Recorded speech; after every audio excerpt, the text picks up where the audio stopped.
পাহাড়ি অঞ্চলের একটি ফল যেটি সমতলে ভালোভাবে অভিযোজন ঘটিয়েছে।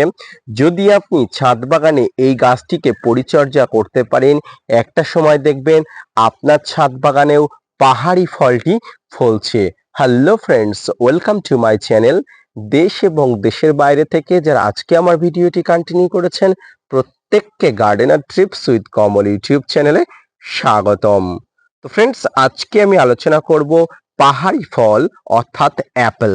অ্যাপেল গাছের পরিচর্যা, সার প্রয়োগ এবং এই সময় আপনার ছাদ বাগানের কি কি ধরনের সতর্কতা অবলম্বন করতে হবে, অক্টোবর মাসের প্রথম পর্যায়ে এসে বা সেপ্টেম্বর মাসের শেষ পর্যায়ে এসে আপনাকে বিশেষ কিছু পরিচর্যা করতে হবে। এর পাশাপাশি আকস্মিক বৃষ্টিতে আপনার অ্যাপেল গাছের কি কি ধরনের এফেক্ট ঘটতে পারে, বৃষ্টির পরে আপনাকে কি কি সতর্কতা মূলত অ্যাপেল গাছের জন্য নিতে হবে, তাই নিয়ে থাকছে আজকের ভিডিওটি। মনোযোগ সহকারে না স্কিপ করে কন্টিনিউ করুন। প্রথমেই বলেছি পাহাড়ি অঞ্চলের ফল, যদিও সমতলে ভালোভাবে অভিযোজন ঘটিয়েছে, তাই এই অভিযোজন ঘটানোর জন্য পাথুরে মাটির মতো মাটি আপনাকে তৈরি করতে হবে। যে মাটিতে সব সময় পাথুরে বা কাঁকড়ের পরিমাণ বেশি থাকবে তেমন ভাবেই কিন্তু মাটি রেডি করতে হবে। আর এই পাথুরে বা কাঁকুড়ে মাটি তৈরি করার দুটি উপকারিতা আছে। প্রথমত, গাছ কিন্তু খুব ভালোভাবে শিকড় পরিচালনা করতে পারবে। দ্বিতীয়ত, এই গাছের গোড়াতে কোনোভাবেই খাবার বা কোনোভাবেই কোনো রকম জল কিন্তু জমতে পারবে না।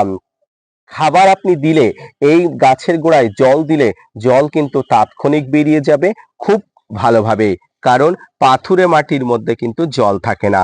আর এই অ্যাপেল গাছের জন্য বেশি পরিমাণ জল জমা কিন্তু অত্যন্ত খারাপের একটা বিষয়, তাই বেশি জল জমতে দেওয়া যাবে না, এমন পরিস্থিতি কিন্তু তৈরি করতে হবে।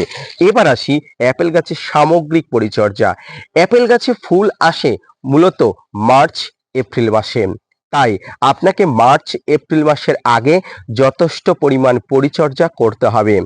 সাধারণত যত পরিমাণ অ্যাপেল আমরা দেখি তার মধ্যে মূলত 3 ধরনের অ্যাপেল কিন্তু আমাদের উষ্ণ প্রধান অঞ্চলে ভালোভাবে অভিযোজন ঘটিয়েছে। এর মধ্যে প্রধান হলো গোল্ডেন ডরসেট, দ্বিতীয় হলো আন্না এবং তৃতীয়টি হলো HRM99। আপনারা যে অ্যাপেল গাছটি দেখতে পাচ্ছেন এটি হলো HRM99, যেটি কিন্তু অত্যন্ত একটি সুমিষ্ট, খেতে ভালো একটি প্রজাতি। পাশাপাশি আরো যে দুটি প্রজাতির কথা বললাম সে দুটোও কিন্তু অত্যন্ত উন্নত মানের প্রজাতি। পরিস্থিতি অনুযায়ী কিন্তু ফলগুলো আপনার পরিচর্যা অনুযায়ী কিন্তু বড় হয়ে ওঠে, তাই গাছকে সঠিকভাবে পরিচর্যা আপনাকে আগে করতে হবে। অ্যাপেল গাছে খাবার দেওয়ার যে প্রক্রিয়াটি আপনাকে অবশ্যই মনে রাখতে হবে, সেটি হচ্ছে এই অ্যাপেল গাছ কিন্তু প্রচুর খাবার খেতে পছন্দ করে, যে খাবারে সমস্ত ধরনের ম্যাক্রো এবং মাইক্রো নিউট্রিয়েন্টকারী খাবার আছে। এই খাবারের মধ্যে যে খাবারগুলো থাকবে, অর্থাৎ যে উপাদানগুলো থাকবে, সেই উপাদানগুলোর মধ্যে থাকবে নিমখোল, শিংকুচি, হাড়গুঁড়ো, ভার্মিকম্পোস্ট, সর্ষের খোল, বাদাম খোল মিশ্রিত যে খাবার, সেই খাবার কিন্তু টবের মাটিতে আপনাকে প্রতি 3 মাস অন্তর দিতে হবে। কতটা পরিমাণ দেবেন? দেখুন, আপনার টবের আয়তন, গাছের উচ্চতা অনুযায়ী এবং টবের মাটির পরিমাণ অনুযায়ী কিন্তু সবসময় খাবার দিতে হয়। ধরুন আপনার এই গাছটি 6 ফুটের কাছাকাছি লম্বা এবং আপনার টবটি 10 ইঞ্চির বেশি বড় এবং এই যে টব আছে, টবে প্রায় 20 কেজি মাটি আছে। হিসাবে বলা হয় প্রতি টবে 10 কেজি মাটিতে প্রায় 200 গ্রাম করে খাবার দিতে হয়। অর্থাৎ যদি 20 কেজি মাটি থাকে, এক্ষেত্রে কিন্তু আমাকে 400 গ্রাম খাবার দিতে হবে। তাই আপনি আপনার পরিমাণ অনুযায়ী, টবের আয়তন অনুযায়ী আপনি খাবার দেবেন। হিসাবটা আমি বলে দিলাম, বাকিটা কিন্তু আপনি ক্যালকুলেট করে নেবেন। তবে আপনি সবসময় ছোট গাছকে ছোট পাত্রে রোপণ করবেন, বড় গাছকে বড় পাত্রে রোপণ করবেন। ধরুন আপনার ছোট গাছ, আপনি এমন বড় একটা পাত্রে করেছেন, সেক্ষেত্রে 400 গ্রাম খাবার দিলেন, এমনটি করবেন না। কারণ গাছ যত বড় হয় তত বড় পাত্রে যেতে চায়, ছোট থাকাকালীন এই গাছকে ছোট পাত্রে কিন্তু রাখতে হয়। এবারে আসি অ্যাপেল গাছের প্রুনিং, ডাল কাটাই ছাঁটাই, রোগ এবং নানা ধরনের কীট পতঙ্গের আক্রমণ। অ্যাপেল গাছে সাধারণত মার্চ এপ্রিল মাসে ফুল আসে, প্রথমেই বলেছি, তাই ডিসেম্বর নভেম্বরের ডরমেন্সিতে আপনার অ্যাপেল গাছকে প্রুন করতে হয়। সঠিকভাবে খাবার সঠিকভাবে প্রুন বা সঠিকভাবে পরিচর্যা করলে আপনার অ্যাপেল গাছে কিন্তু সিজনে প্রচুর ফুল আসবে। তবে এক্ষেত্রে আপনার গাছটি যেন গ্রাফটিং গাছ হয়, অবশ্যই গ্রাফটিং গাছ হতে হবে। গাছের বয়স 2 বছর হতে হবে। 2 বছরের আগে কিন্তু গাছে ফুল বা ফল নেওয়া যাবে না। আপনি যত গাছটিকে শক্ত করবেন, যত গাছটিকে বড় করে তুলবেন, গাছটিকে 2 বছরের বেশি বয়সী করে তুলবেন, তত কিন্তু উন্নত মানের, তত কিন্তু পুষ্টিবান কিন্তু ফল পাবেন গাছ থেকে। পাশাপাশি গাছকে কিন্তু সুস্থ সবল রাখতে গেলে আপনাকে কিন্তু গাছের বৃদ্ধি করাটা প্রয়োজনীয়। তাই প্রথম এবং প্রাথমিক দিকে আপনাকে কিন্তু গাছ বৃদ্ধি করার দিকে মনোনিবেশ করতে হবে। এই গাছ বৃদ্ধি করার মনোনিবেশের মধ্যে আমি বললাম খাবার দেওয়ার প্রক্রিয়া। খাবার দেওয়ার প্রক্রিয়া করার পরে গাছের কিন্তু পাতার পরিচর্যা করতে হবে। অর্থাৎ পাতার পরিচর্যা বলতে এখানে ফাঙ্গিসাইড, কীটনাশক, বিভিন্ন ধরনের সমস্যা সমাধানের জন্য কিন্তু আপনাকে অগ্রগতি ভূমিকা নিতে হবে। অ্যাপেল গাছে যে সমস্যাগুলো সাধারণত হয় দেখতে পাচ্ছেন, পাতা এই যে পচে যাবে একটা সমস্যা, এগুলোকে সাধারণত ফাঙ্গাসের আক্রমণ বলা হয় বা সানবার্ন জনিত কারণে বিভিন্ন সমস্যা হতে পারে। তাই এই সময় কিন্তু আপনার ছাদ বাগানে প্রতিনিয়ত অর্থাৎ কন্টিনিউয়াসলি 1 সপ্তাহ অন্তর অন্তর কিন্তু আপনাকে ফাঙ্গিসাইড প্রয়োগ করতে হবে। কি কি ফাঙ্গিসাইড প্রয়োগ করবেন?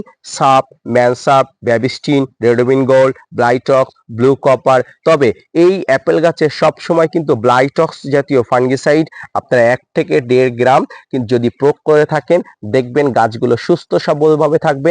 বিশেষ করে বর্ষাকালে সেপ্টেম্বর মাসের আগে বা অক্টোবর মাসের শুরুতেই কিন্তু গাছে এই ধরনের সমস্যা দেখা যায়। তাই কিন্তু ব্লাইটক্স বা ব্লু কপার বা রেডোমিন গোল্ড আপনার কাছে থাকা যে ধরনের ফাঙ্গিসাইড আছে আপনি প্রয়োগ করতে পারেন। এরপরে যেটি হয় সেটা হচ্ছে অ্যাপেল গাছে কচি পাতাতে নানা ধরনের সমস্যা হতে পারে। তাই সাইপারমেথ্রিন গ্রুপের প্রোফেক্স সুপার বা ইমিডাক্লোপিড গ্রুপের যে কোনো কীটনাশক কিন্তু আপনি প্রয়োগ করতে পারেন 10 দিন অন্তর অন্তর। মাসে 2 বার কিন্তু আপনি প্রয়োগ করতে পারেন, সর্বোচ্চ হলে 3 বারও কিন্তু আপনি অ্যাপেল গাছে কীটনাশক প্রয়োগ করতে পারেন। যেহেতু মার্চ এবং এপ্রিল মাসে অ্যাপেল গাছে ফুল আসে, তাই কিন্তু এই সময় থেকে আপনাকে প্রতি মাসে 1 বার করে পিজিআর স্প্রে করতে হবে যদি গাছটি পরিণত এবং পর্যাপ্ত হয়। PGR plant growth regulator. ছাদ বাগানে অনেক ধরনের পিজিআর পাওয়া যায়। এক্ষেত্রে আমি আপনাকে যে পিজিআরটি স্প্রে করতে বলবো সেটি হচ্ছে মিরাকুলান। এর পরবর্তীতে আপনি যে পিজিআরটি ব্যবহার করবেন সেটি হচ্ছে প্লানোফিক্স। তার পরবর্তীতে আপনি লাস্ট মাসে যে পিজিআরটি ব্যবহার করবেন সেটি হচ্ছে বুস্টার 2। অর্থাৎ আপনাকে কিন্তু প্রতি মাসে ঘুরিয়ে ফিরিয়ে দাম নিম্নমাত্রা থেকে উচ্চ মাত্রার পিজিআর ব্যবহার করতে হবে। সেক্ষেত্রে কিন্তু ভালো ফলাফল আপনি পেতে পারেন। ফ্রেন্ডস, এই সময় কিন্তু আপনার ছাদ বাগানে কোনো প্রুন করার প্রয়োজন নেই। অনেক ছাদ বাগানে কিন্তু এই সময় ফুল এসে গেছে, সেটি অ্যাডভান্টেজ গাছের জন্য। তবে সেই ফুল থেকে ফল হবে বলে আমার মনে হয় না, যেহেতু এই ফলটা একটু ঠান্ডার দরকার হয়। ঠান্ডা না পড়লে কিন্তু ফুলগুলো ঝরে পড়ার সম্ভাবনা অনেক অংশে বেশি হয়। তাই প্রথম এবং প্রাথমিক দিকে আপনি কীটনাশক এবং ফাঙ্গিসাইড প্রয়োগ করবেন। তারপরে আপনি যেটি প্রয়োগ করবেন সেটি হচ্ছে পিজিআর। এই পিজিআর এর মধ্যে মিরাকুলান স্প্রে করবেন।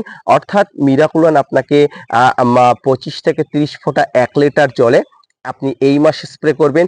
ধরুন মাসটি অক্টোবর মাস, আপনি অক্টোবর মাসে মিরাকুলান দিলেন। আপনি নভেম্বর মাসে আপনাকে যেটা দিতে হবে সেটা হচ্ছে প্লানোফিক্স, এবং ডিসেম্বর মাস বা জানুয়ারি মাসে আপনাকে যেটি দিতে হবে সেটা হচ্ছে বুস্টার 2। প্রতিটা ক্ষেত্রে কতটা পরিমাণ দিতে হবে প্রতি মাস ওয়াইজ আমি আপনাদের বলে দেবো। এক্ষেত্রে যদি আমি আপনাদের মিরাকুলান স্প্রে করতে বলি, 25 থেকে 30 ফোঁটা 1 লিটার জল নিয়ে আপনার গাছে স্প্রে করে দেবেন। যদিও 1 লিটার জলে আপনার এতটা গাছ প্রয়োজন হয় না, তবু আপনি অন্যান্য গাছেও কিন্তু স্প্রে করে দিতে পারেন। জলের পরিমাণ কমালে কিন্তু মিরাকুলানের পরিমাণ কমিয়ে দিতে হবে, সেক্ষেত্রে কিন্তু আপনার সম্পূর্ণ দায়ভার। তাই এইভাবে কিন্তু ছাদ বাগানে অ্যাপেল গাছের সার প্রয়োগ থেকে শুরু করে গাছের উপরের পরিচর্যা, পাতার পরিচর্যা, ফাঙ্গাস কীটপতঙ্গের আক্রমণ থেকে রক্ষার জন্য যে ধরনের পরিচর্যা করার কথা বললাম আপনি করুন। দেখবেন সময়ে যদি আপনার গাছটি পরিণত হয়, পর্যাপ্ত হয়, ফুল পাবেন, ফল এখান থেকে পাবেন। আজকের ভিডিওটি এই পর্যন্ত। দেখা হচ্ছে পরবর্তীতে নতুন কোনো ভিডিও নিয়ে, নতুন কোনো তথ্য নিয়ে। ততক্ষণ সঙ্গে থাকবেন, সুস্থ থাকবেন, ভালো থাকবেন। আর এই ভিডিওটি ভালো লাগলে শেয়ার করতে ভুলবেন না। ধন্যবাদ।